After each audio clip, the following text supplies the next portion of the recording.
בפני עצרת האו"ם, אני אעדוף את כל השקרים שמוטחים כלפינו, ואני אומר את האמת על המדינה שלנו ועל החיילים הגיבורים של צה"ל, הצבא המוסרי ביותר בעולם.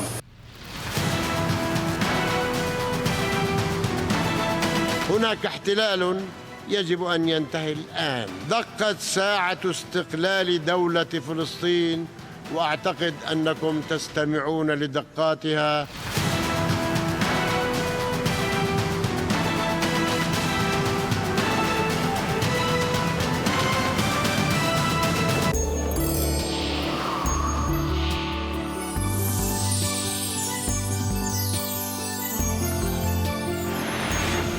Bonjour et bon réveil, c'est le morning, je suis ravie d'être avec vous. Voici les titres de cette édition. Binyamin Netanyahou prépare donc sa riposte. Il sera ce soir à la tribune de l'ONU pour répondre au discours du président palestinien. Ce discours génocidaire à la rhétorique incendiaire marque-t-il la fin officielle des discussions israélo-palestiniennes? Décryptage dans un instant. Et puis la riposte contre l'État islamique continue. La coalition menée par les États-Unis a étendu ses raids. Les participants, eux aussi, sont de plus en plus nombreux. Victoire diplomatique pour Barack Obama ou poudre aux yeux face à une menace désormais incontrôlable? On ouvre le débat. Enfin, on les appelle les Black Hebrews. Ils sont noirs et juifs depuis plus d'un siècle. De l'Afrique du Sud au Cap-Vert, en passant par le Mali et le Ghana, des Noirs se revendiquent comme juifs. Alors pourquoi et qui sont-ils? Réponse dans cette édition.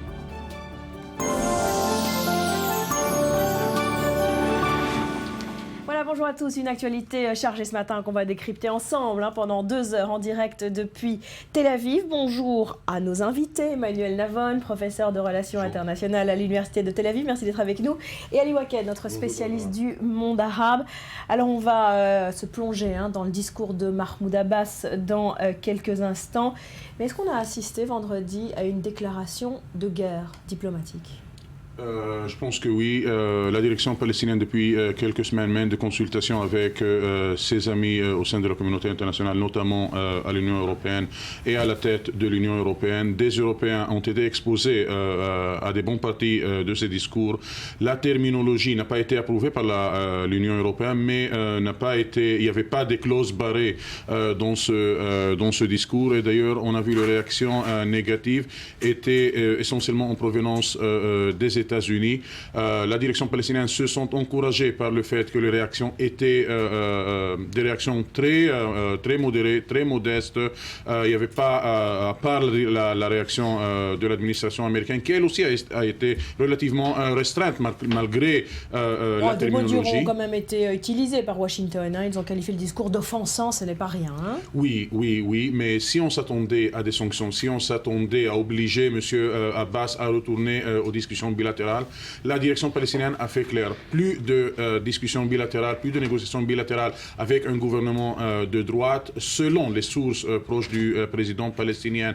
Et la France et l'Allemagne ont exprimé leur compréhension au fait que c'est le gouvernement qui existe en Israël, ce n'est pas un gouvernement avec lequel on peut progresser dans un processus de paix. Maintenant, est-ce que cette communauté internationale qui a soutenu les Palestiniens, même à l'étape de la préparation de ce discours, va soutenir leur initiative de présenter l'initiative palestinienne au Conseil de sécurité? Voilà, un calendrier qui impose la création de l'État palestinien ou du moins la fin de l'occupation. Comme dit Mahmoud Abbas.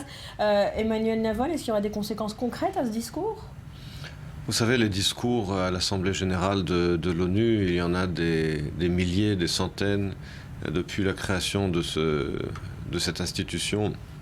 Il faut bien comprendre que l'Assemblée générale, comme son nom l'indique, est une assemblée. Ça n'est pas un corps constitué de l'ONU dont les décisions sont exécutoires en droit international.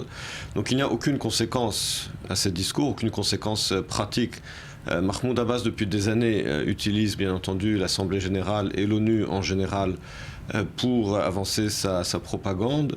Il a de toutes les manières à l'Assemblée générale une majorité automatique qui le soutient, des pays du tiers-monde, bien que cela aussi commence à changer, en particulier avec l'Inde, et des pays arabo-musulmans. Donc cette majorité, il a un public qui lui est acquis, mais cela, bien entendu, n'a aucune conséquence concrète, puisqu'il s'agit encore une fois de l'Assemblée générale. Voilà, des mots très durs qu'on va analyser ensemble dans quelques instants. Mais pour l'heure, je me tourne vers Cyril. Bonjour. Bonjour papa. On va passer en revue avec vous les grands titres à la une de la presse arabe israélienne ce matin. Et on démarre avec la presse turque. Vous nous proposez un petit jeu de devinettes. Voilà. Alors qui a dit, on va jouer au qui a dit mon pays ne peut pas rester à l'écart du combat contre l'État islamique. C'était Erdogan. C'est Erdogan, c'était hier soir devant le Forum économique mondial qui se tenait à Istanbul. Qui a dit les djihadistes de l'État islamique sont des barbares et des ignorants qui n'ont rien à voir avec l'islam. Plus difficile. Ça va être... Tout le monde. Eh bien bravo, c'est le Premier ministre turc Ahmed Davutoglu. Donc en Turquie, les jours se suivent, mais ne se ressemblent pas, parce que voilà des semaines que les tergiversations du gouvernement d'Ankara agacent l'Occident. Et il semble pourtant que le récent voyage d'Erdogan aux États-Unis ait changé la donne.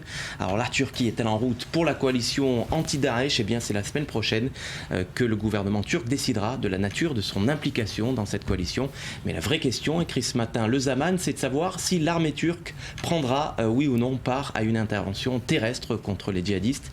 Pour l'éditorialiste du Sabah, le fait que la Turquie soit aujourd'hui gouvernée par un parti islamiste, c'est une opportunité. Pourquoi ? Eh bien parce que l'AKP est un parti islamiste qui a fait ses preuves sur le port du voile, par exemple, mais également sur l'éducation religieuse en Turquie, et il ne peut donc être accusé, comme les pays occidentaux, d'être un État mécréant. Alors le journaliste appelle la Turquie à formuler une politique régionale de l'islam, une politique suffisamment forte, nous dit-il, pour constituer un obstacle à l'expansion des mouvements radicaux, sans pour autant altérer l'islam si particulier que pratique la Turquie. Voilà, on reparlera de l'engagement turc et de cette coalition contre Daesh dans la suite de cette émission. En tout cas, on revient à nos moutons. La presse israélienne, elle, consacre ce matin tous ses gros titres à la riposte de Binyamin Netanyahou à ce discours de Mahmoud Abbas. Ce sera ce soir à cette même tribune de l'ONU. Oui, avec cette image du Yediot Ahronoth au bras de son épouse Sarah sur le tarmac de l'aéroport Ben Gurion, Binyamin Netanyahou qui promet aux journalistes d'apporter une réponse tranchante comme un rasoir au discours de Mahmoud Abbas, qui a, rappelons-le, donc accusé Israël de génocide à Gaza. Un discours qui devrait, selon l'Idiot, être axé sur deux angles. Premièrement, réfuter les mensonges du Raïs de Ramallah, mais également mettre en garde contre la menace du nucléaire iranien, un Iran qui, selon Binyamin Netanyahou, est bien plus menaçant que celle que fait peser sur le monde la menace donc de l'État islamiste, de l'État islamique. Et le Idiot qui nous rappelle les derniers discours très remarqués du Premier ministre israélien à l'Assemblée générale des Nations Unies, comme celui de 2009, vous vous en souvenez, où il avait brandi les plans du camp de concentration d'Auschwitz-Birkenau pour répondre aux propos antisémites de l'ex-président iranien Mahmoud Ahmadinejad.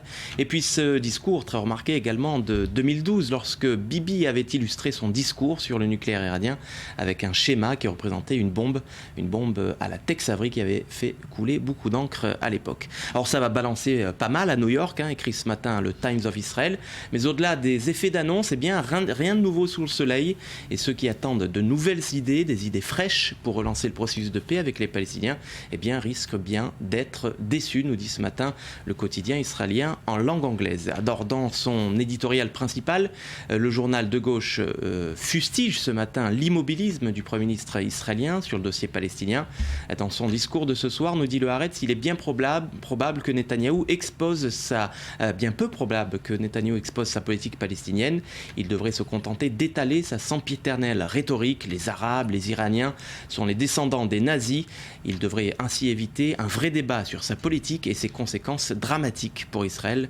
Fin de citation de l'édito du Haaretz qui donc ne mâche pas ses mots à l'égard du Premier ministre israélien. Voilà, on suivra évidemment ce discours. Vous pourrez le retrouver sur notre antenne en direct, 19h30 heure israélienne. Et puis dans la presse palestinienne, Cyril, ce matin, c'est l'accord entre le Fatah et le Hamas sur le gouvernement d'union qui alimente les commentaires. Avec deux caricatures qui sont très révélatrices ce matin dans la presse palestinienne. La première, on la doit au journal pro-Hamas, Félestine, qui paraît à Gaza. Si le discours d'Abbas à l'ONU a été évidemment salué dans la bande de Gaza, les jolis mots du président suffiront-ils à nourrir les Gazaouis? Rien de moins sûr, car la réconciliation entre le Fatah et le Hamas, écrite ici en lettres arabes par le caricaturiste du Al-Hayat Al-Jadida, un autre quotidien palestinien, eh bien, passera nécessairement par le financement de la reconstruction, croquée ici par un guichet de retrait automatique, la reconstruction de la bande de Gaza, donc qui doit être financée. Mais pour que Gaza soit reconstruite, eh bien, il faudra que le gouvernement d'union exerce une autorité dans l'enclave palestinienne. Ce sera chose faite après la fête de l'Aïd al-Adha, la fête du sacrifice. C'est en tout cas ce qu'a promis Razam al-Ahmad, le chef de la délégation palestinienne au Caire, dont les promesses sont relayées ce matin par l'agence de presse palestinienne Ma'ran. Et puis, savez-vous, Barbara, que cette année, l'Aïd al-Adha, la fête du sacrifice, donc la fête musulmane du sacrifice, et le jour du Yom Kippour, le jeûne juif, tomberont cette année le même jour. C'était pas arrivé depuis il y a 33 ans, les choses sont bien faites. Les uns jeûneront, les autres mangeront. Voilà, célébration opposée pour les uns et les autres. Merci beaucoup Cyril, vous restez avec nous. On se plonge donc comme promis dans ce discours de Mahmoud Abbas et surtout la riposte extrêmement attendue de Binyamin Netanyahou. Ce sera donc ce soir à la tribune de l'ONU. Binyamin Netanyahou a promis une réponse tranchante. Il a promis de démentir ce qu'il a qualifié de mensonge du président palestinien qui, je vous le rappelle, a accusé Israël de génocide. Voici un résumé en images et on en parle juste après.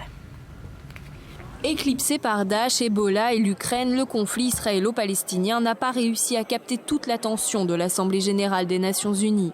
Du haut de la tribune, le président palestinien Mahmoud Abbas a donc choisi une approche plutôt combative. Au nom de la Palestine et de son peuple, je l'affirme ici aujourd'hui, nous n'oublierons pas et ne pardonnerons pas. Nous ne laisserons pas ces criminels de guerre impunis. Suite aux 50 jours de guerre à Gaza, Abbas a donc donné un discours cinglant, accusant Israël de génocide, comparant ses actes à du terrorisme et exigeant la fin de l'occupation. Le message est clair, les négociations sont terminées, l'heure est désormais à l'affrontement diplomatique. Il y a une occupation et elle doit prendre fin maintenant. Il y a un peuple qui doit être libéré immédiatement. L'heure de l'indépendance de l'État palestinien est arrivée. La communauté internationale n'a prêté que très peu d'attention à cette intervention, mais comme on pouvait s'y attendre, Israël n'a pas tardé à réagir. De part et d'autre de l'échiquier politique israélien, on parle d'un discours envenimé, provocateur et malveillant. Le Premier ministre israélien, lui-même en route pour New York ce dimanche, prépare sa riposte et il a tenu à ce que tout le monde le sache. Dans mon discours à l'Assemblée générale de l'ONU, je réfuterai tous les mensonges dont on nous accuse. Je raconterai la vérité sur notre pays et sur les soldats héroïques de Tsahal, l'armée la plus morale au monde. Mais le Premier ministre a d'autres préoccupations en tête. Netanyahou focalisera son discours sur la menace de l'islamisme radical. Il tentera par ailleurs de renouveler ses fameux avertissements face à la menace nucléaire iranienne, alors que Jérusalem craint de plus en plus le rapprochement entre Téhéran et l'Occident. Tout comme son homologue palestinien, il devra lui aussi trouver le moyen de dominer toutes les attentions. Israël ne permettra pas à l'Iran d'accéder à l'arme nucléaire. Abbas a tenté de recadrer le débat sur le problème palestinien. Netanyahou essaiera d'en faire de même avec la menace nucléaire iranienne. Mais à New York, tous deux risquent de ne pas toucher leur auditoire. Alors Emmanuel Even, à quel type de riposte doit-on s'attendre? Est-ce que vous êtes d'accord avec ce qu'on vient d'entendre? Binyamin Netanyahou va tenter d'esquiver le débat de fond sur la question israélo-palestinienne? Je crois qu'il n'y a rien à esquiver. Le sujet existe. C'est Abbas qui a esquivé la vérité.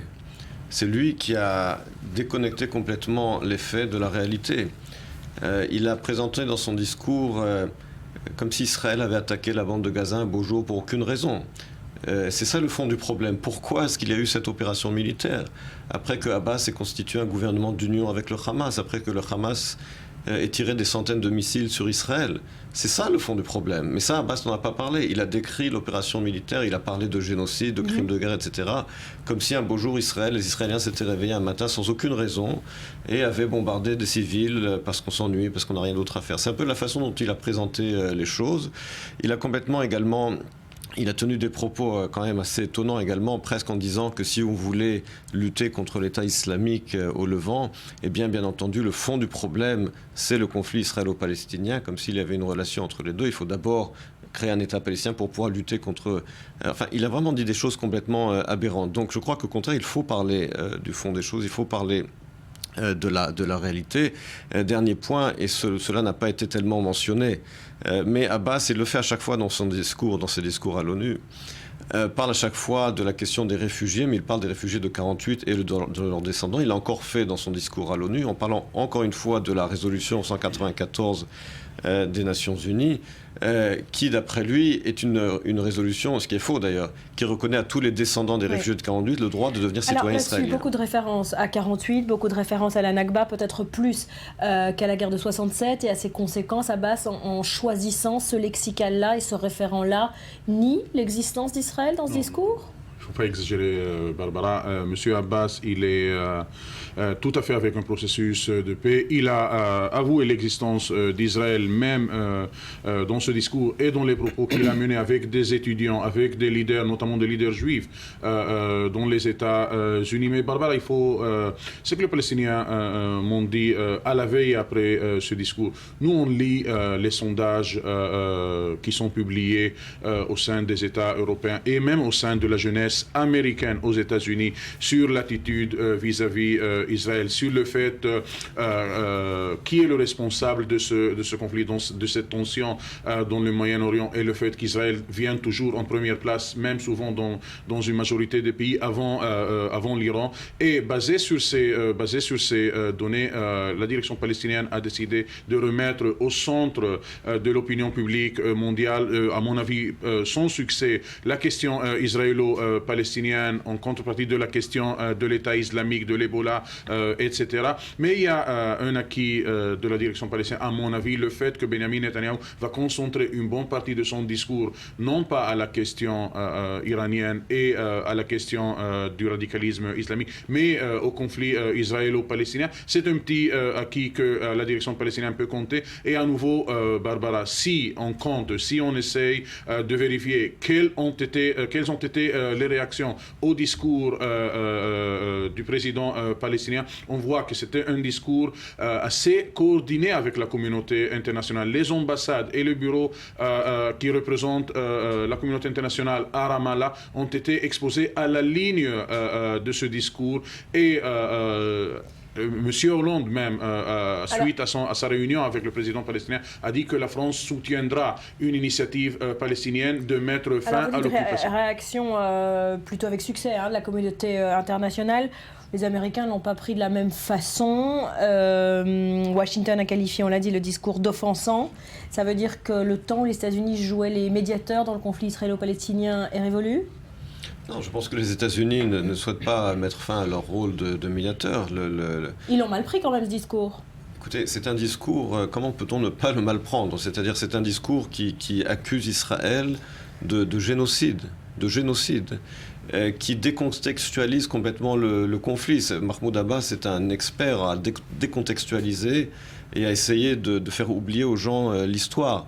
De prendre même, je dirais, les gens pour des imbéciles. Il était normal que les États-Unis mettent les choses à plat et disent franchement ce discours était un discours haineux. C'était un discours haineux. Mahmoud Abbas, par exemple, il faut le rappeler, a parlé du meurtre de ce jeune enfant, ce jeune adolescent, après le meurtre de nos 3 adolescents. Oui. Il a parlé uniquement du meurtre de ce jeune adolescent arabe et pas du tout de ce qui s'était passé avant. Il a parlé également...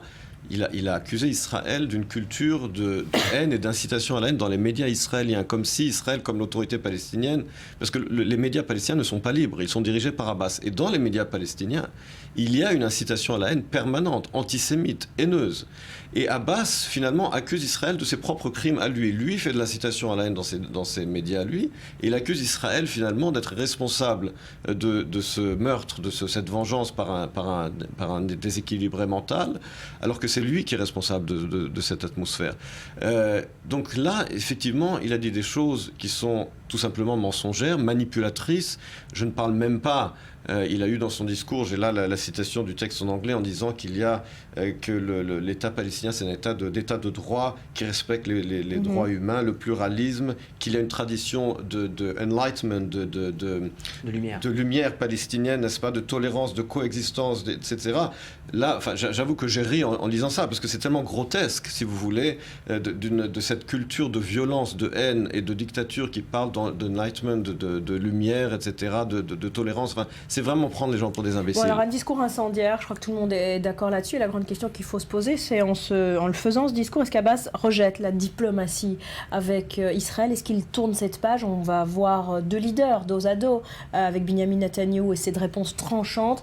Ce soir, je cite Mahmoud Abbas, il est impossible, et je le répète, il est impossible de revenir au cycle de négociations qui n'ont pas su gérer la substance du problème et les questions fondamentales. Ça y est, ni Abbas ni Netanyahou ne se retrouveront à négocier. La direction palestinienne a parlé d'une nouvelle ère qui va être débutée avec ce discours de M. Abbas. Le trajet que va suivre la direction palestinienne, c'est obliger Israël à faire face aux institutions internationales, notamment au tribunal pénal international. Et là, on peut ce matin dire que, selon une source très importante au sein de la direction palestinienne, ils disent que cette idée d'aller au tribunal pénal international n'a pas été sanctionnée par les capitales importantes à l'Union européenne, en Allemagne, à Paris et ailleurs, pour aller au tribunal pénal international. Et Barbara, le tribunal pénal international, si avant c'était une carte jouée pour obliger Israël à retourner à la table de négociation, cette fois-ci ça a l'air d'être un trajet séparé des négociations, et la direction palestinienne se dit obligée de suivre ce chemin des institutions internationales et d'internationaliser la question israélo-palestinienne. Vous êtes d'accord avec ça? Mahmoud Abbas quittera l'hôtel de l'histoire en n'ayant pas fait avancer d'un iota la cause palestinienne? C'est quoi la cause palestinienne? La création d'un État. Ah oui. Écoutez, depuis tous les dirigeants palestiniens depuis les années 30, qu'il s'agisse de Haj Amin al-Husseini, Yasser Arafat ou Mahmoud Abbas, la soi-disant cause palestinienne, ça a toujours été en réaction au sionisme.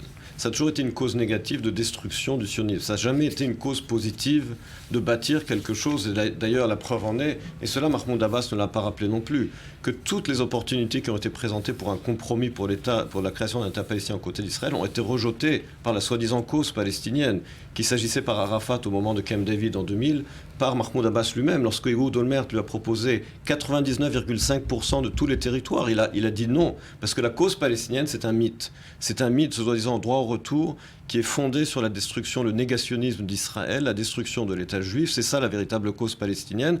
Et donc Mahmoud Abbas, on s'en souviendra comme un autre dirigeant raté de cette soi-disant cause, qui n'a eu qu'un discours négatif, qui a dit non toujours aux propositions de paix et qui n'a parlé que de soi-disant droit du retour. C'est ça la véritable cause palestinienne. En tout cas, ce qu'il faut noter, c'est que dans ce discours, le président Abbas s'adressait peut-être avant tout à sa propre population au moment où se crée un gouvernement d'union. On va retrouver à Ramallah notre envoyé spécial Mathias Inbar. Mathias, bonjour. Alors comment ont réagi les Palestiniens à ce discours de Mahmoud Abbas?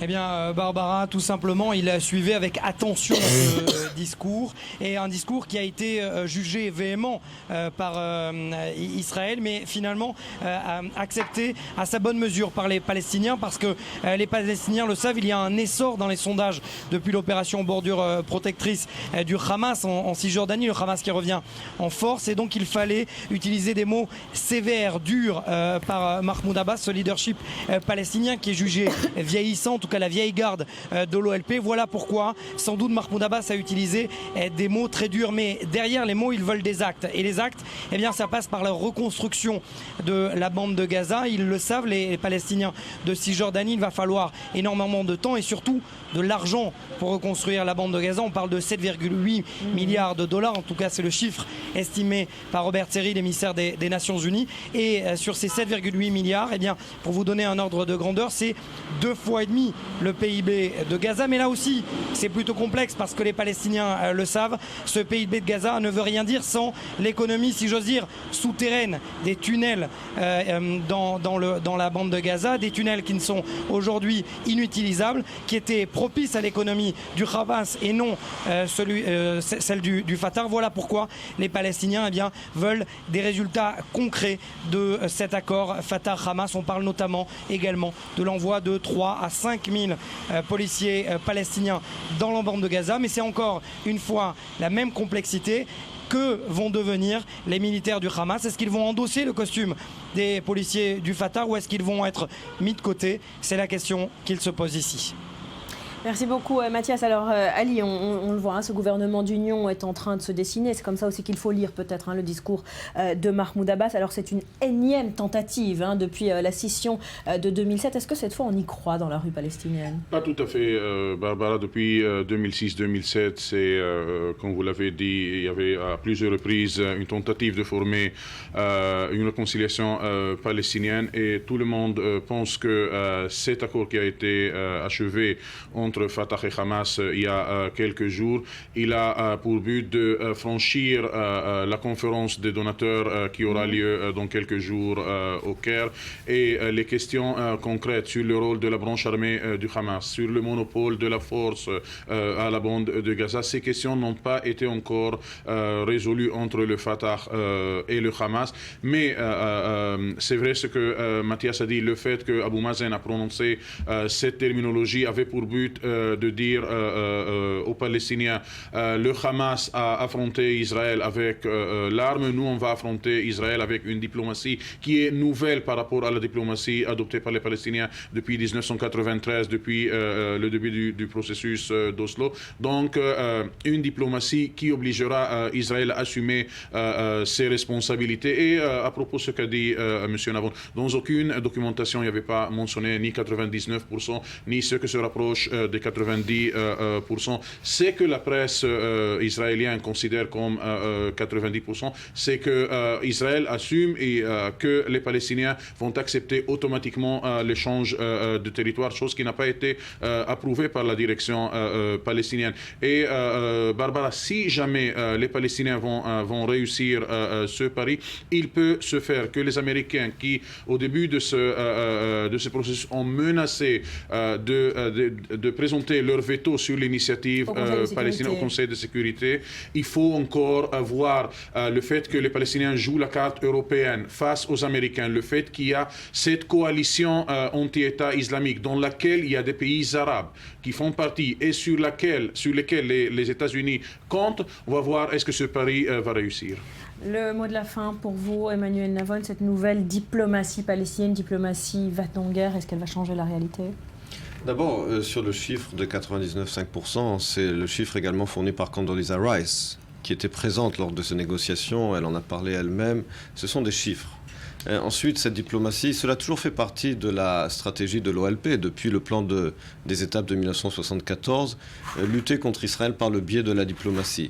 En ce qui concerne la Cour internationale, pénale internationale, il y a quand même là une situation assez comique où c'est une organisation terroriste, l'OLP, qui parle d'aller à la Cour internationale contre un État démocratique. C'est quand même comique, mais je suis pour le faire parce que là, on pourrait effectivement mettre l'OLP devant ses crimes, devant ses responsabilités. Si c'est ce que veut l'OLP, je suis pour.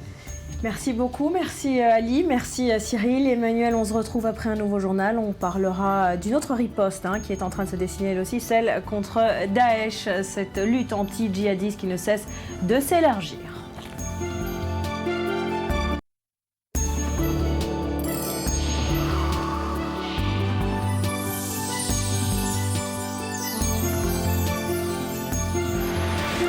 On est de retour sur le plateau du Morning. Merci d'être avec nous. Ce lundi matin, on parle à présent de la riposte contre l'État islamique. Elle continue, elle s'accélère même. La coalition menée par les États-Unis a étendu ses raids ce week-end. Et les participants, eux aussi, sont de plus en plus nombreux. On parle même ce matin d'une participation turque à cette opération.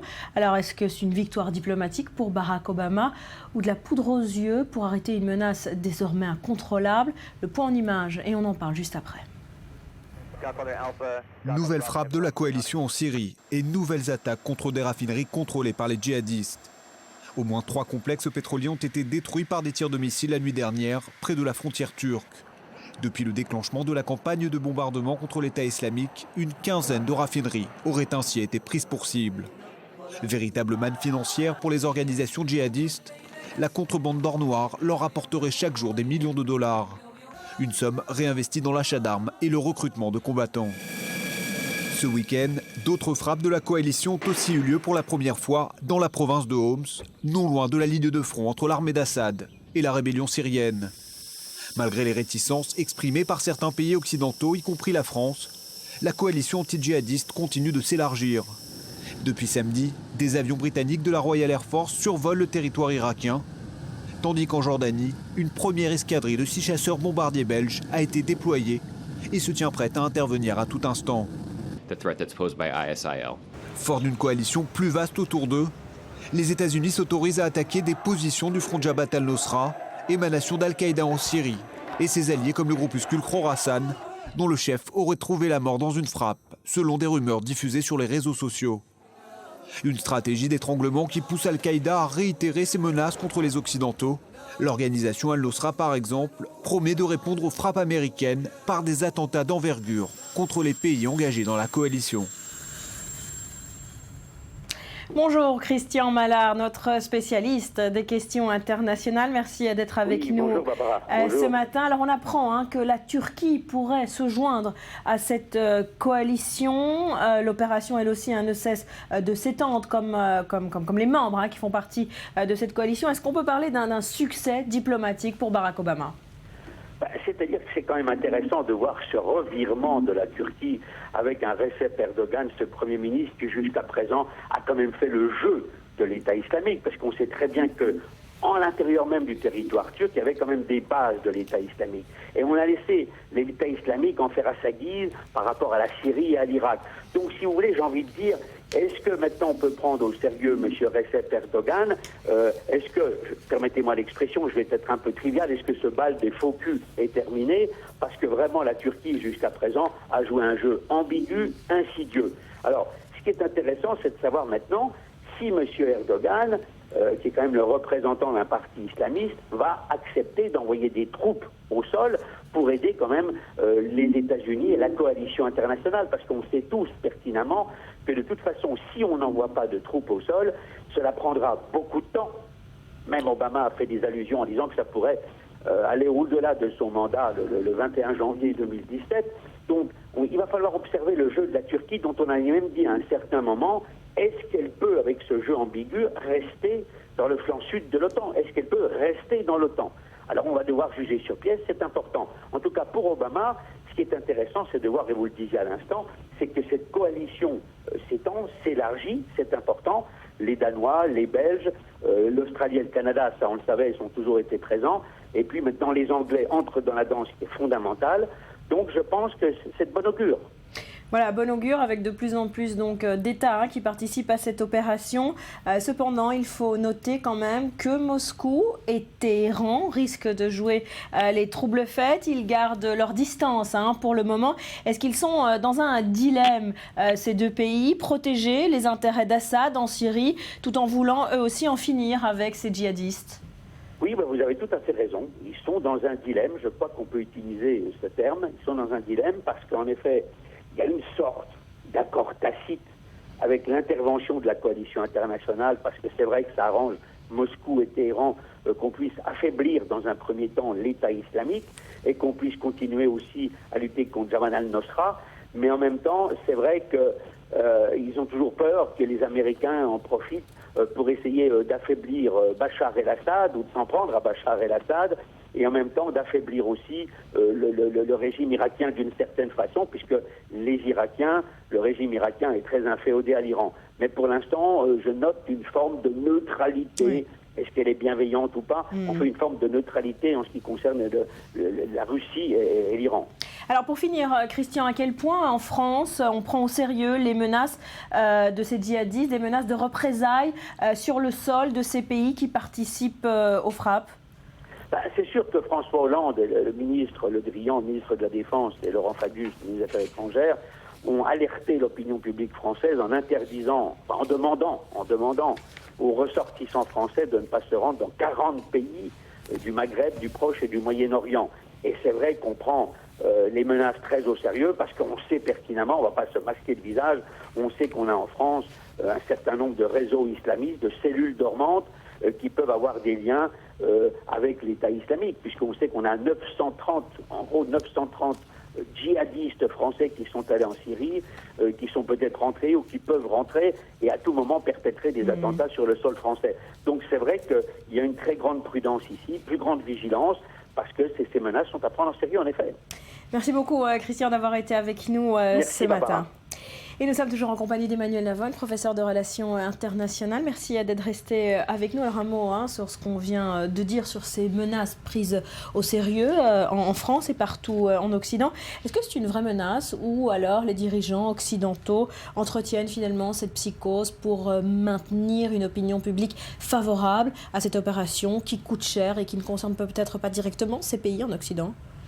Vous savez, maintenir une psychose, le fait est que les djihadistes ont bien coupé la tête de journalistes occidentaux en Irak. Ce n'est pas une psychose, c'est une réalité.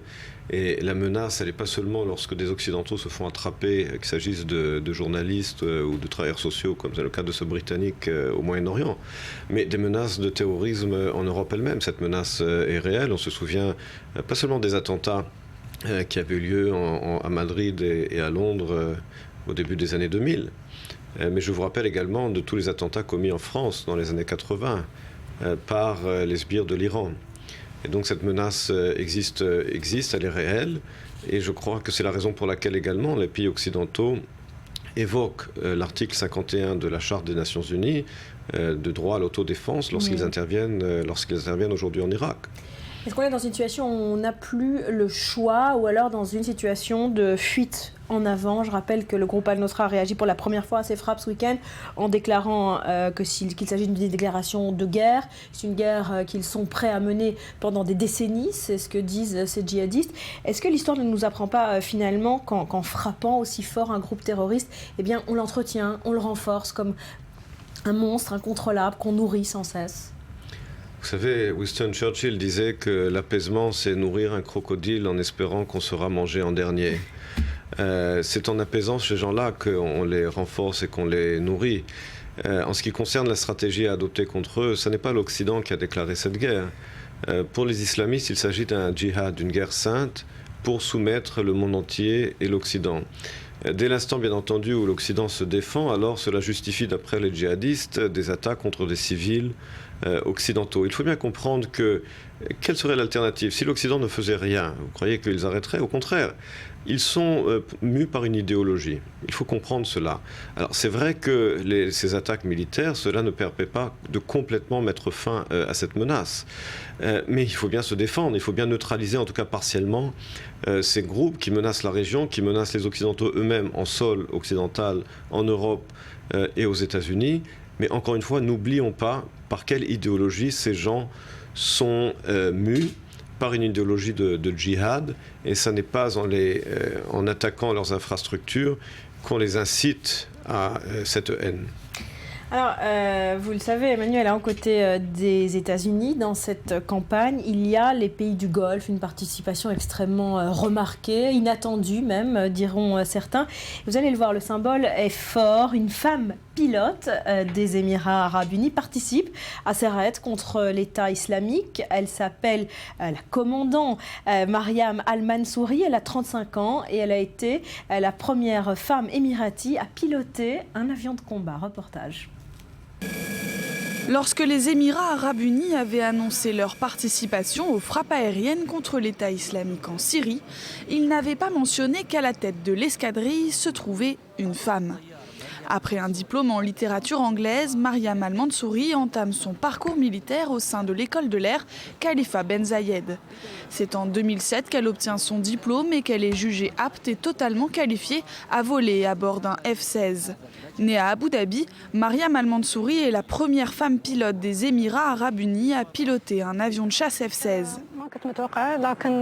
Au début, je ne m'attendais pas à cela, mais grâce à Dieu, j'ai réussi à atteindre ce rêve. Avec le soutien des autorités, des formateurs et avec les encouragements de mes collègues, Dieu merci, j'ai réussi à atteindre ce niveau. À 35 ans, la jeune femme coordonne aujourd'hui les frappes aériennes contre l'État islamique.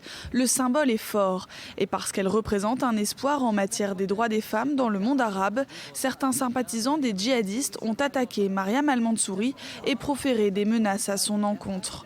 Malgré cela, elle reste imperturbable. Assise à l'intérieur de son cockpit, elle est prête pour le décollage. Et selon elle, être une femme ne pose aucun problème. Les hommes et les femmes ont le droit de travailler dans n'importe quel domaine, tant qu'ils le font avec loyauté, détermination et persévérance. Avec des outils pratiques et scientifiques, on peut atteindre les plus hauts rangs pour servir ce pays. Mariam Al-Mansouri risque de retourner rapidement à l'assaut des djihadistes car les raids aériens vont continuer. Rien ne semble pouvoir arrêter la jeune femme qui avait toujours rêvé de piloter un avion. Dans son pays, elle est en passe de devenir une véritable star. Elle vous évoque quoi, cette véritable star, Emmanuel Navon ? C'est un espoir pour les femmes du Proche-Orient qui, vous savez, en Arabie Saoudite, elles n'ont pas le droit de conduire. Dans les Émirats Arabes Unis, elles ont le droit de piloter un avion. Donc il y a là effectivement une grande différence entre ces deux pays voisins. Et puis il y a bien entendu un symbole pour ces djihadistes misogynes sur le sol qui se font bombarder par une femme. Une femme voilée, qui plus est. Donc je ne pense pas qu'ils apprécient le symbole. Alors plus sérieusement, est-ce que cela vous a étonné, ces pays du Golfe à ce point engagés aux côtés des États-Unis au premier jour de la campagne qu'a menée Barack Obama? On les avait sentis plutôt réticents, ces pays du Golfe, assez craintifs de leur opinion publique, et puis finalement on les sent totalement engagés. Ils ont envoyé leurs avions de chasse aux côtés des États-Unis. Est-ce que cela vous étonne? Cela ne m'étonne pas parce qu'au bout du compte, ils se sentent plus menacés par l'État islamique que par l'opinion publique. Vous savez, l'opinion publique dans ces pays ne compte pas pour grand-chose. Ce ne sont pas des États démocratiques. Ce sont des États autoritaires. Mais ce sont ces mêmes pays qui s'étaient joints également aux États-Unis dans la première guerre du Golfe parce qu'ils se sentaient menacés par Saddam Hussein. Aujourd'hui, ils se sentent menacés par les forces de l'État islamique. Donc cela ne m'étonne pas. En revanche, ce qui effectivement doit nous inquiéter, à mon sens, et Christian Mallard en a parlé tout à l'heure, c'est le rôle plus qu'ambigu de la Turquie, membre de l'OTAN, qui a refusé jusqu'au dernier moment à participer à cette guerre et qui, même jusqu'à présent, en dépit des pressions de Barack Obama sur Erdogan, continue d'avoir un rôle très ambigu. Dans le passé, elle a permis aux islamistes de s'entraîner sur son sol, de passer vers la Syrie et l'Irak. Et il faudra se poser la question, au bout du compte, du rôle de la Turquie dans l'OTAN. Une ambiguïté et un rôle peu clair. On note quand même un ton qui change. La nuit dernière, dans l'avion qui le ramenait de New York vers la Turquie, Erdogan explique que son pays serait prêt à envoyer des troupes au sol pour combattre aux côtés des alliés. C'est le Parlement turc qui devra trancher la semaine prochaine. Comment vous expliquez, sinon ce volte-face, mais ce changement de discours en tout cas? Comme je l'ai dit, il y a eu la pression d'abord des États-Unis. Barack Obama a mis Erdogan devant ses responsabilités en disant: vous êtes membre de l'OTAN, vous êtes un pays mitoyen de l'Irak et de la Syrie, il n'est pas compréhensible que vous ne participiez pas à cette guerre. Mais Erdogan continue d'avoir un discours ambigu. Oui, il a parlé d'une possibilité d'une intervention qui devrait être tranchée par le Parlement, un Parlement qui est dominé par son propre parti. Donc au bout du compte... Vous n'y croyez pas? Écoutez, je pense que Erdogan va essayer de trouver une formule qui lui permettra de se sauver la face vis-à-vis des États-Unis, mais qu'il ira à reculons. Au bout du compte, et cela aussi Christian Mallard l'a rappelé, le parti d'Erdogan est un parti islamiste. Erdogan déjà en 2003 s'était opposé à l'utilisation de son sol pour les attaques américaines contre l'Irak.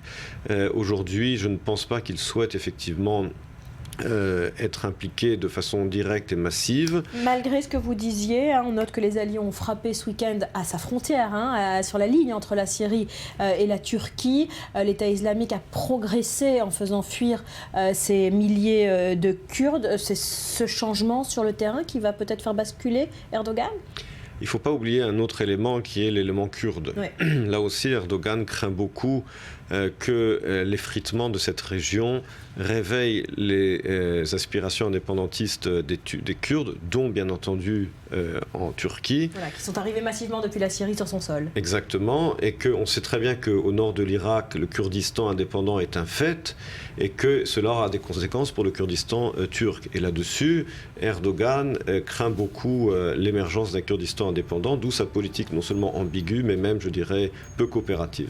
Merci beaucoup Emmanuel Navon d'avoir été avec nous ce matin. À suivre, dans le Morning, on les appelle les Black Hebrews. Ils sont noirs et juifs.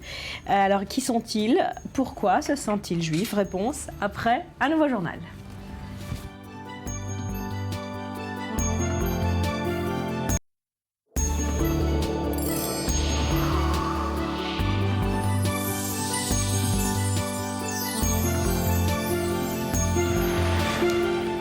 d'être avec nous sur le plateau du Morning. Nous sommes ensemble en direct depuis Tel Aviv, plateau féminin. Fleur Citruc, bonjour, merci d'être avec nous. On va parler musique dans un instant avec vous, mais je me tourne vers notre cher Betsabé pour le moment. Bonjour Barbara.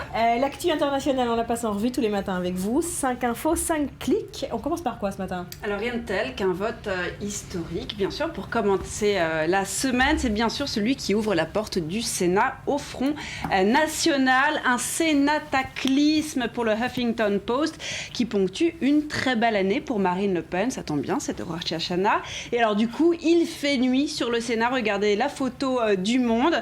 2 sénateurs Front National y font leur entrée. Une première, attention, sous la 5e République. Sénateurs de CI de Marine Le Pen font leur entrée au Palais du Luxembourg selon l'Humanité. D'ailleurs, pour le quotidien, pas de fumée sans feu. La droite ramasse le Sénat comme le fruit tombé de trop de trahison, d'infinies déceptions et de sourde colère, écrit Patrick Appelmüller donc dans l'Humanité. Alors Saïd, est-ce que vous savez ce que c'est? Vous allez voir Barbara, la photo de Metro News. Est-ce que vous savez ce que c'est, Barbara? Non. Voici la dynamique patriote selon Florian Philippot, le vice-président du parti du Front National.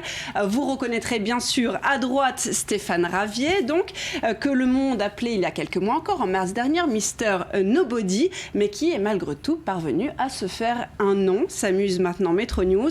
Alors conséquence, si on met la présidence du Sénat de côté, d'abord ce nouvel échec électoral bien sûr pour François Hollande après les municipales déjà et les européennes, même si comme l'écrit le Figaro, l'Élysée minimise, un proche du président évoquant d'ailleurs un basculement arithmétique en fait. Et puis alors de quoi s'inquiéter quand même pour 2017, bien sûr, comme l'explique l'Express, l'arrivée de ces 2 sénateurs est une aubaine pour le Front National qui cherche à démontrer sa capacité à exercer le pouvoir.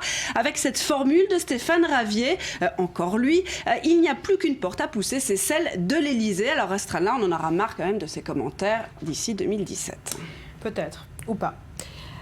Autre grand titre de l'actualité internationale, c'est Hong Kong évidemment, où la gronde prend de l'ampleur. Alors le responsable d'Occupy Central, donc ce mouvement qui demande bien sûr le retrait du projet de réforme du scrutin électoral, donc a officiellement lancé l'opération du blocage de la ville. C'est fait avec 3 jours d'avance. Notre RFI, Benny Tai, a été renforcé par cet enthousiasme général qu'il a provoqué. Et alors du coup, selon le South China Morning Post, eh bien dimanche, des milliers de Hongkongais avaient afflué, avaient bloqué certaines artères du centre-ville avec bien sûr des affrontements ici et là. On en a parlé dans les flashs entre les manifestants et la police anti-émeute. Voilà pour Hong Kong, direction la Syrie où la guerre évidemment continue et ceux qui ont réussi à s'enfuir souffrent de traumatisme. C'est ce que vous avez repéré dans la presse ce matin. Voilà, surtout les enfants sur lesquels s'est penché le Washington Post avec un reportage ce matin. Au Liban, il n'y a pas de structure adaptée pour prendre en charge les dommages psychologiques de ces enfants, parfois trop jeunes, comme une petite fille de 5 ans dont le Washington Post nous raconte l'histoire. Sa maman l'a emmenée au Liban, mais elle a vu son oncle se vider de son sang, mourir à côté d'elle. Elle a vu sa maison bombardée, elle a reçu elle-même un éclat d'obus incandescent dans le bras. Et alors cette petite fille, elle a arrêté de manger et du coup ses muscles se sont atrophiés. Elle a dû arrêter, elle ne pouvait plus marcher. Alors comme sa maman l'avait emmenée au Liban, elle a été prise en charge et elle a pu au bout de 6 semaines, grâce à une structure adaptée, recommencer à manger et à marcher. Malheureusement, c'est pas le cas de tous les réfugiés. Le Washington Post nous explique qu'il y a en tout 1 million d'enfants syriens réfugiés dans tous les pays où ils sont.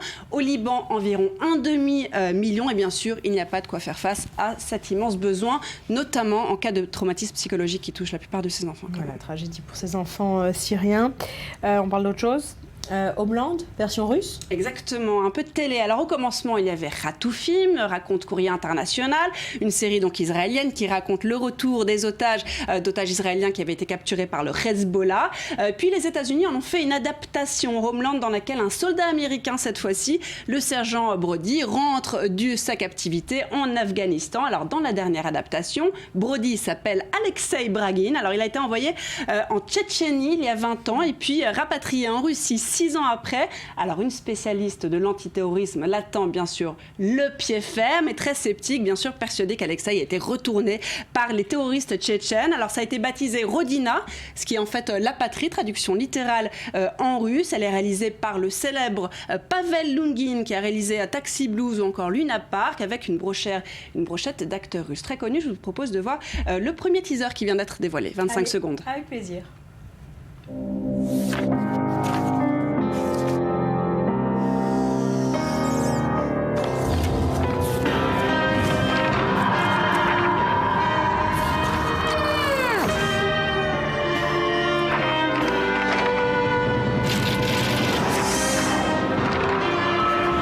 Родина.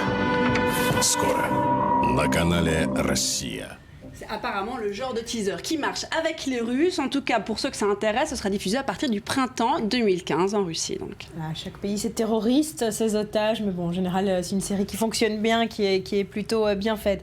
Allez, on finit en beauté avec, c'est finalement arrivé, le mariage de George Clooney. Voilà, on fait un petit backup du week-end puisqu'on n'était pas là hier. Alors Clooney et Alamoudine se sont offerts une virée en bateau, raconte-t-elle. Alors aucun ne tombe à l'eau. Vous avez plutôt un article avec tous les détails des tenues, autres menus, en détail, d'autant que l'échange... Exactement. Ah, voilà. Alors d'autant que l'échange des vœux, justement, l'échange des oui s'est fait en privé. Alors les journalistes se sont jetés sur les détails qu'ils pouvaient. Le oui blindé du plus beau couple s'amuse. La Stampa à Venise, c'est un love boat qu'il aurait fallu pour transporter tous ces confettis et ce glamour hollywoodien. Référence bien sûr à la croisière s'amuse. Alors attention, la cérémonie civile officielle est prévue ce lundi, aujourd'hui, à la mairie de Venise. Alors tous nos vœux aux jeunes mariés et surtout le célibataire éternel qui s'est casé, voilà, il y a de l'espoir. Exactement. Bon, merci beaucoup Betsabé. Allez, un plongeon à présent en pleine mer Rouge, ça va nous réveiller. Regardez ce drôle de record Guinness, il est donc question de plongeurs, de beaucoup de plongeurs. Des centaines de plongeurs téméraires, prêts à tout et surtout à entrer dans les eaux exotiques de la mer Rouge. Leur mission commune, battre le record Guinness. Réunir le plus grand nombre de plongeurs au même moment et au même endroit, en direct et sous l'eau. Branle-bas de combat, des centaines de plongeurs, 26 instructeurs, 32 membres de production et 12 photographes professionnels. C'est parti, direction le Satil, une épave particulière, vestige de l'affaire des corvettes de Cherbourg. Pour réaliser ce défi, les moyens les plus sophistiqués sont mis à l'épreuve, caméra HD étanche, câbles sous-marins et satellites haute définition. C'est lui qui permettra la rediffusion en direct et en streaming de l'événement que des millions d'internautes pourront suivre.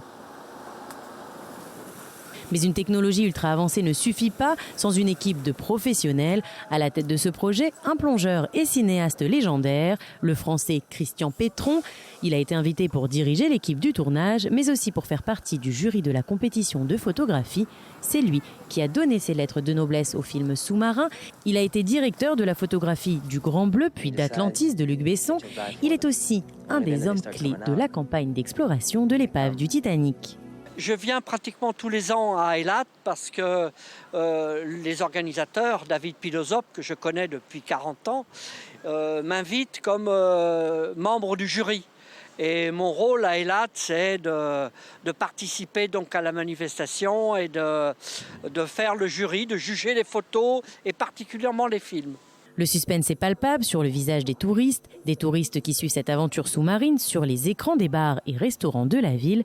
Mais pour battre ce record, aucune erreur n'est permise. Nous sommes à Eilat et tout doit marcher parfaitement. On doit écarter toute panne ou pépin technique. On n'a pas le droit à l'erreur. Un challenge incroyable pour ces plongeurs. J'ai filmé là-bas avec cette grosse caméra et avec une GoPro. J'ai filmé différents plans avec tous les plongeurs. Pour nombre de plongeurs, c'est leur première fois en Israël. Nous venons de Taïwan, c'est notre première fois en Israël. On s'éclate, la mer Rouge est magnifique, l'eau est claire et les gens sont très amicaux.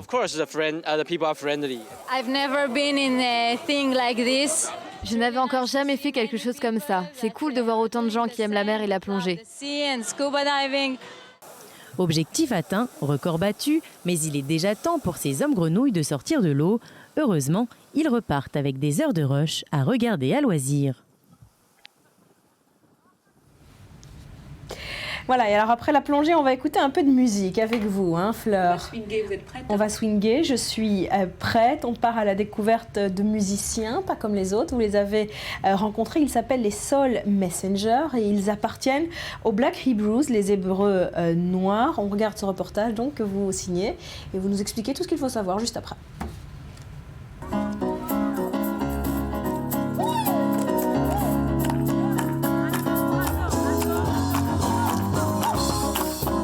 Cérémonie religieuse ou célébration de la vie quotidienne, la musique fait partie intégrante de la vie des Black Hebrews.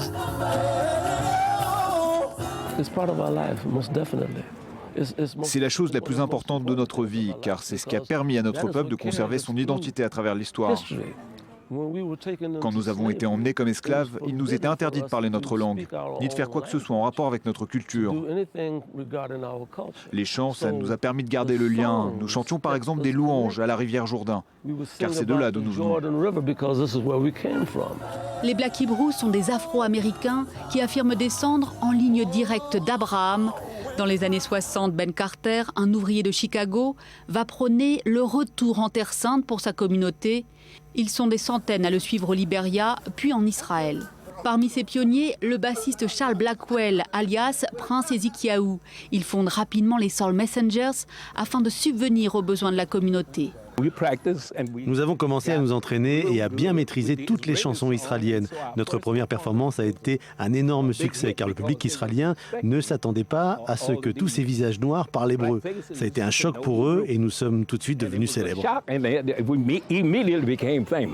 Pourtant, au départ, ceux qui se présentent comme les seuls vrais descendants du peuple élu trouvent un accueil glacial en Israël. Les Black Hebrews se voient refuser la citoyenneté israélienne et n'ont aucun statut légal. Quand je suis arrivée, nous étions très isolés.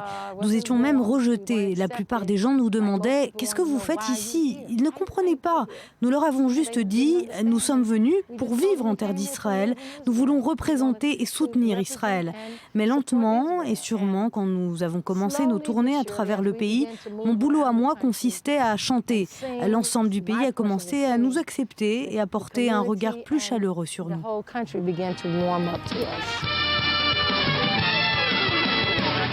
La chorale, dirigée par Elisheva, et le groupe des Soul Messengers rencontrent très vite un succès international.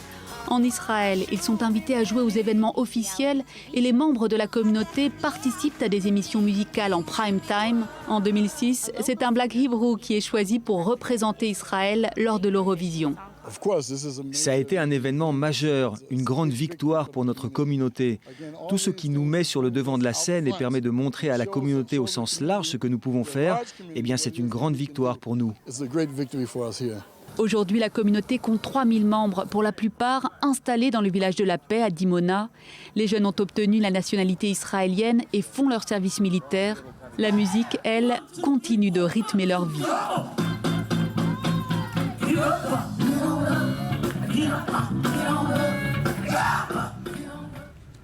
Voilà, soul music en plein désert du Negev. Vous êtes allé les rencontrer, Fleur, à Dimona. Ces Black Hebrews, ils ne vivent qu'en Israël? Non, il serait plusieurs dizaines de milliers aux États-Unis. En fait, les Black Hebrews, c'est un mouvement qui est né il y a plus d'un siècle avec l'essor du nationalisme noir. En fait, des groupes afro-américains, ils se sont d'un seul coup trouvé une filiation avec les Hébreux de l'Ancien Testament. En fait, ce sont les thématiques similaires de l'esclavage, de l'exode que ces Noirs américains ont repris. Et puis, le fait d'être le peuple élu à cette époque, eh bien, ça renforçait la fierté noire.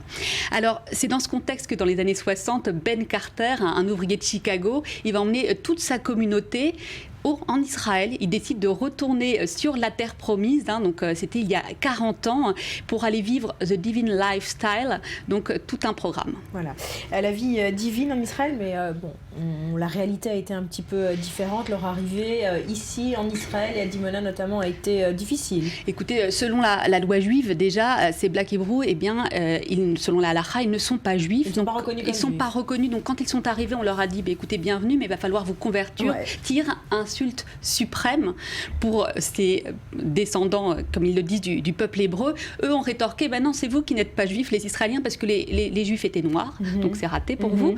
Donc ça commençait comme ça pas très bien.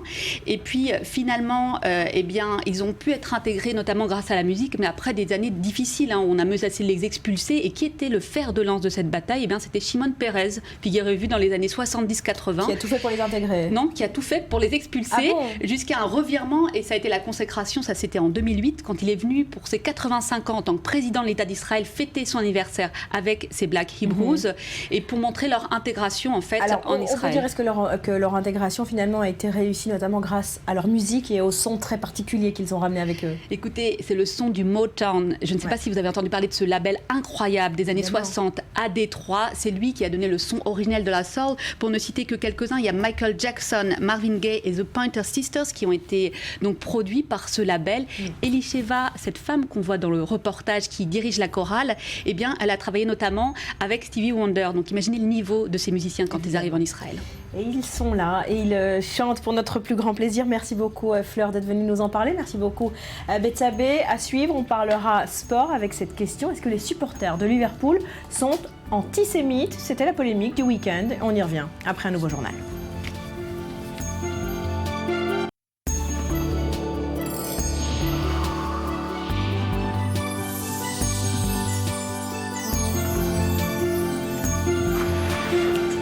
Retour sur le plateau du Morning, merci d'être avec nous et vous le savez, l'un des grands titres de cette matinée, c'est la riposte que prépare Binyamin Netanyahou au discours de Mahmoud Abbas.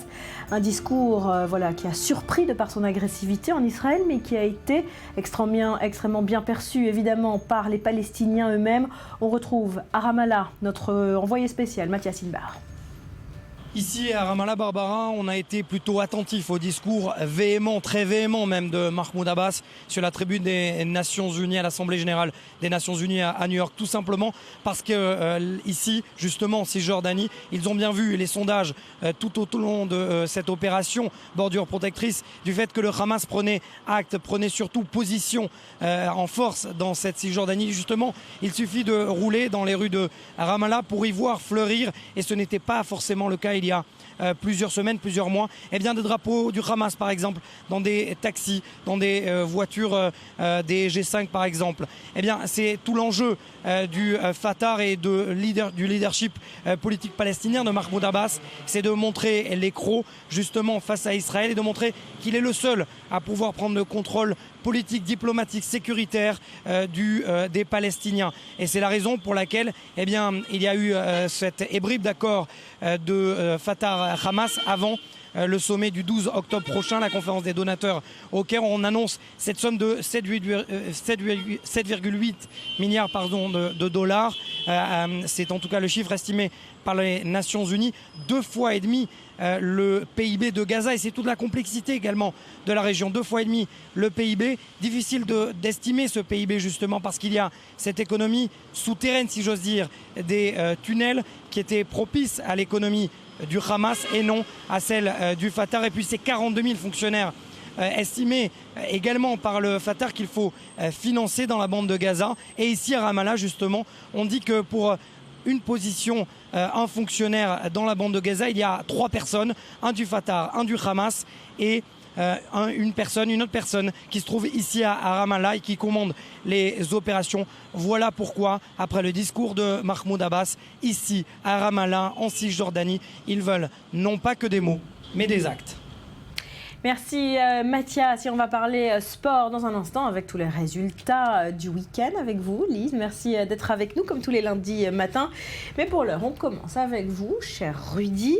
On vous passe en revue l'actualité sur Internet ce matin et on commence par cette percée du Front National au Sénat. Oui, vous le savez, l'élection au Sénat se fait par ce qu'on appelle les grands électeurs et c'est souvent le théâtre de tractations. Et hier, dans la journée, alors que le nouveau Sénat n'était pas encore constitué, certains élus Front National laissaient déjà filtrer sur Twitter des infos selon lesquelles le FN allait bel et bien rentrer au Sénat, comme en témoigne ce tweet d'Adrien Grosjean, qui est conseiller municipal FN à Cannes et qui félicitait déjà Stéphane Ravier dans l'après-midi pour son élection au Sénat.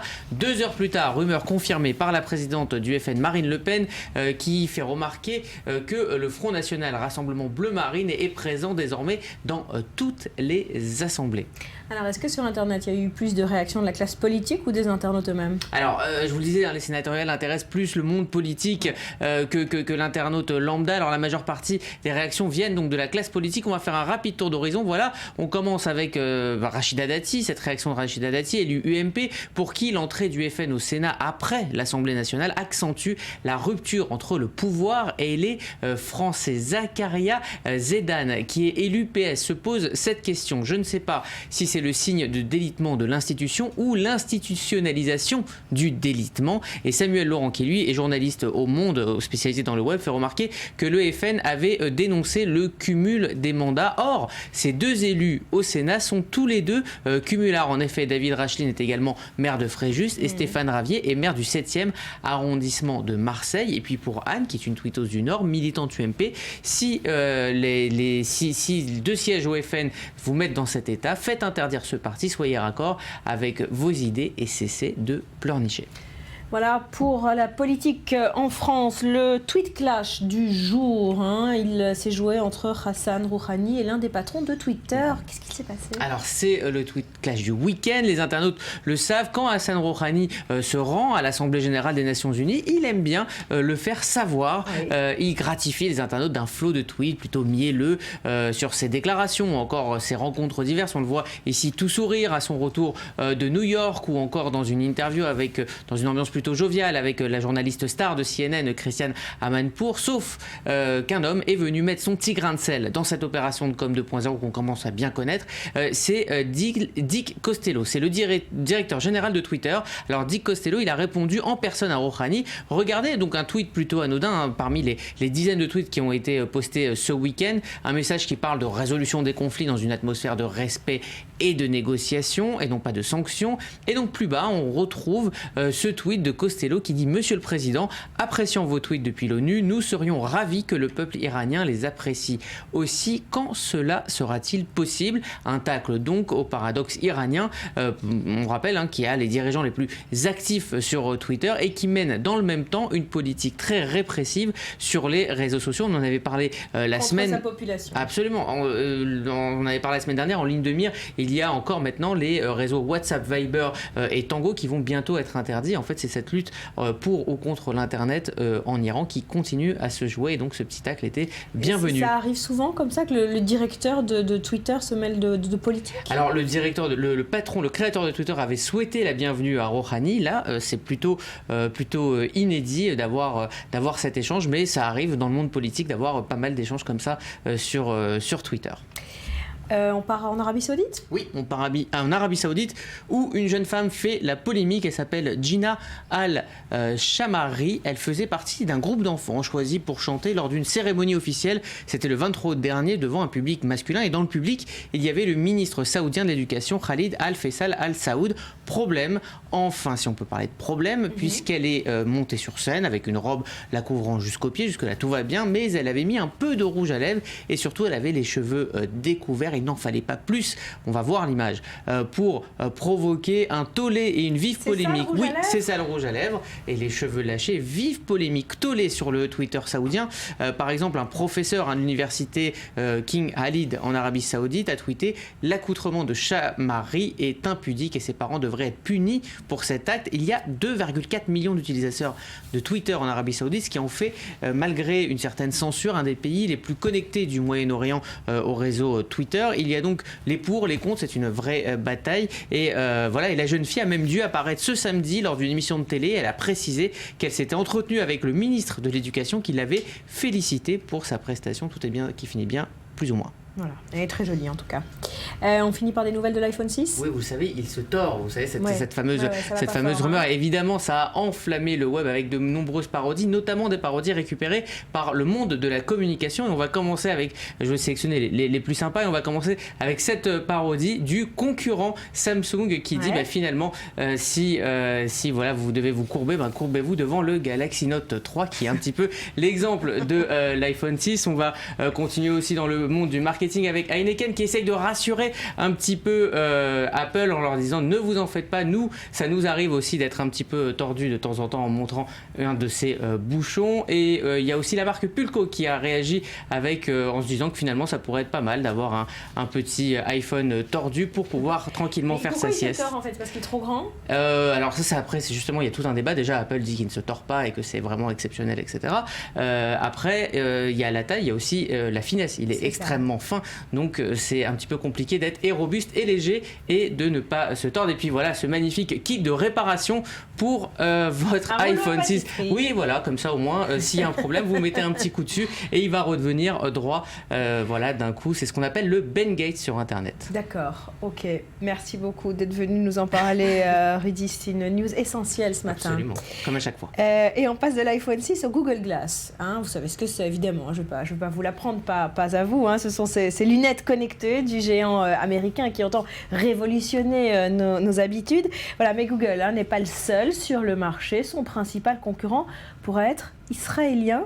C'est un reportage signé par Nathalie Elrich avec Johanna Citruc. Mettre ses lunettes pour regarder la météo, l'heure ou encore consulter son agenda. C'est désormais à la portée de tous grâce aux fameuses Google Glass. Mais une autre compagnie, la start-up Meta, est sur le point de commercialiser son propre modèle de lunettes connectées, les Space Glasses. Plus qu'un accessoire, c'est un véritable mini-ordinateur. J'ai imaginé quelque chose qui s'appelle la réalité augmentée, où on augmente la réalité. C'est-à-dire qu'on prend certaines choses et qu'on y ajoute ce qu'on a besoin d'y ajouter, on enlève ce qu'on a besoin d'y enlever. On peut donc augmenter la réalité dans certains cas et la diminuer dans d'autres. Par exemple, là, on ne voit pas bien, j'enlève quelques nuages et on voit bien mieux. On voit mieux votre visage aussi. Les lunettes le font automatiquement. Alors que certains spécialistes disent que les Space Glasses peuvent concurrencer le modèle de Google, d'autres considèrent que les deux produits sont complètement différents. Contrairement au Google Glass, les lunettes conçues par Meta permettent d'interagir avec son environnement. Elles peuvent par exemple servir de GPS et guider la personne qui les porte d'un point A à un point B. En fait, ce qui est bien avec ces lunettes, je ne veux pas être un geek, mais je veux juste quelque chose qui m'aide à mieux voir, à mieux me souvenir, qui me permet de mener une vie plus productive. Je veux juste une meilleure qualité de vie. En plus de faciliter la vie de Monsieur Tout-le-Monde, les Space Glasses peuvent également servir aux professionnels de différents secteurs. Je ne pense pas que les gens puissent porter les méta partout, mais ça peut être vraiment pratique pour travailler. Par exemple, si je suis ingénieur, je peux utiliser les lunettes pour visualiser et me déplacer à travers de longues séries de données. Et si je suis chirurgien, je peux augmenter la réalité pour montrer quelle procédure je vais appliquer sur mon patient. Les premières livraisons doivent débuter en juin. Les Space Glasses sont déjà disponibles en précommande sur Internet, à condition tout de même de bien vouloir débourser la modique somme de 2 985 $. C'est un concurrent sérieux, Google Glass? Il y aura des concurrents, hein, quoi qu'il arrive, et je pense qu'on ne pourra plus échapper à ces lunettes, qu'on veuille les mettre ou non. Ce sera quelque chose dans quelques années qui va faire partie de notre quotidien, malheureusement. Il faut qu'elle devienne un peu plus esthétique. Oui, et plus discrète. Et plus discrète. Allez Lise, on fait le point sur les résultats sportifs du week-end avec vous. On parle Ligue 1 tout d'abord avec un match important. Hier, c'était Marseille-Saint-Étienne. Ouais, et Marseille était déjà bien parti avec 5 victoires consécutives, dont un magnifique 5-0 sur la pelouse de Reims la semaine dernière. Donc la méthode du nouvel entraîneur Marcelo Bielsa semble très bien fonctionner. Et bien l'OM a confirmé sa bonne santé avec une victoire 2-1 face à Saint-Étienne au Vélodrome. Alors les Phocéens ont complètement dominé la première partie du match. Imboula a ouvert le score à la 7e minute, avant que Payet ne double la mise juste avant la demi-heure de jeu. Par contre, en seconde période, les Marseillais sont un petit peu oubliés. Ils ont laissé Brisson ramener le score à 1 but pour les Stéphanois, mais c'est quand même la 6e victoire d'affilée pour Marseille, les Marseillais ont donc 2 points d'avance sur Bordeaux, 4 points d'avance sur le 3e Lille et surtout 5 points d'avance face à l'ennemi héréditaire, le PSG. Le prochain match, ça sera samedi contre Caen. Voilà, l'écart se creuse et puis l'OM, qui à la surprise générale va se séparer de son leader du moment, Gignac. Oui, alors c'est complètement inattendu. Gignac est la révélation de ce début de saison, 8 buts marqués en 8 matchs. Il a déjà fait mieux que la la légende Jean-Pierre Papin qui avait laissé un souvenir mémorable en 91-92. Alors Gignac, on s'en rappelle, malheureusement, il est surnommé Big Mac Gignac par les supporters du PSG à cause de son petit embonpoint. Eh bien, il savoure sa vengeance. Il est apparu complètement métamorphosé, amaigri. On se rappelle qu'il est arrivé en 2010 en urgence à Marseille et il touche un salaire mirobolant, 350 000 € par mois. Et jusqu'à maintenant, il n'avait pas vraiment fait le bonheur des supporters marseillais, mais le travail porte ses fruits. Et bien, coup de théâtre, l'OM a décidé de ne pas prolonger son contrat. Donc le club va perdre beaucoup en perdant Gignac, mais ils ne peuvent pas prolonger ce contrat à cause du niveau de salaire du joueur. Cela dit, je pense qu'il y aura...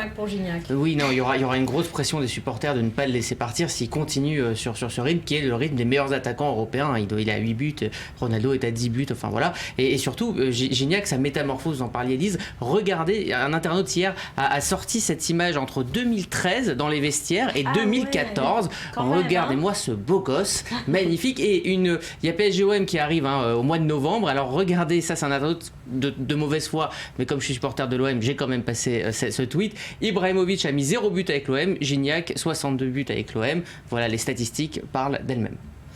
D'accord, c'est vrai. Rapidement, Lise, on n'a plus beaucoup de temps. Hier soir, Lyon-Nantes également. Oui, Lyon-Nantes, match nul. Donc Nantes qui a réussi à imposer le match nul à l'OL qui était plutôt bien parti. Prochain match, ça sera Lyon-Lille dimanche et Nantes-Guingamp dimanche aussi. Voilà, et puis pour finir, on parle de la Ligue anglaise et cette polémique du week-end. Elle concerne les supporters de Liverpool antisémites. On ne sait pas, en tout cas, le club anglais avait décidé de souhaiter une bonne année à ses supporters juifs à travers un tweet qui disait bonne année, bonne et heureuse année à tous ses supporters à travers le monde. Et bien, ils ont été contraints de retirer le tweet parce qu'ils ont reçu une avalanche de propos haineux sur Twitter. Donc, ils ont dénoncé... Des propos antisémites, quoi. Des propos antisémites, oui. Ils ont même dénoncé tous ces tweets à la police britannique. Donc, une enquête a été ouverte au Royaume-Uni. Voilà, elle repose la question du racisme et de l'antisémitisme parmi ces clubs prestigieux, souvent. Merci beaucoup, Lise. Merci, Rudy, merci à vous d'avoir été avec nous pour cette édition du Morning. Je vous souhaite de passer une très belle journée. N'oubliez pas, portez-vous bien et on se retrouve avec grand plaisir dès demain.